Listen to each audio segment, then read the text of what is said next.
But in all of your experiences, what's the biggest mistake entrepreneurs typically make in the fundraising process?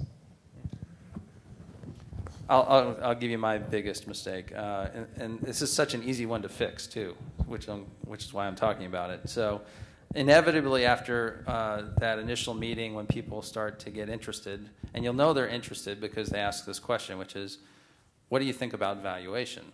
What's your expectations?"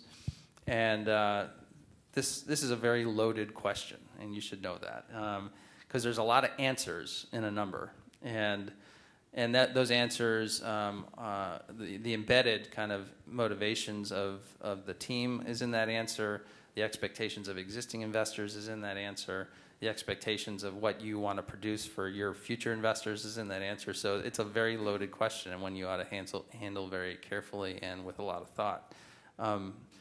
In general, I'd say the best philosophy is to try and let the market determine what that valuation is. Because what your preconceived notions about what valuation are may be completely different from what that investor's expectations are, or frankly the market. So in general, I like to say this is the valuation of the company at the last round. This is what we've done since the last round.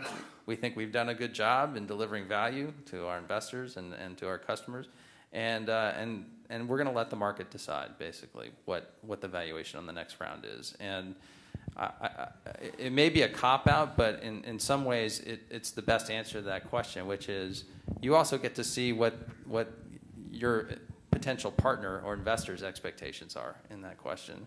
And sometimes I think turning it around and saying, what do you think the valuation should be is an interesting question as well. So you should know that that's a very it's a loaded conversation, and one that you have to enter in very carefully. And in a lot of ways, you shouldn't feel that the responsibility is on you to set that valuation, since that's our business. You know, we generate returns for our investors by hopefully buying low and selling high. We should have an opinion about what your company should be worth, and hopefully it's consistent with what you think is a reasonable valuation. And if not, you should move on to the next investor.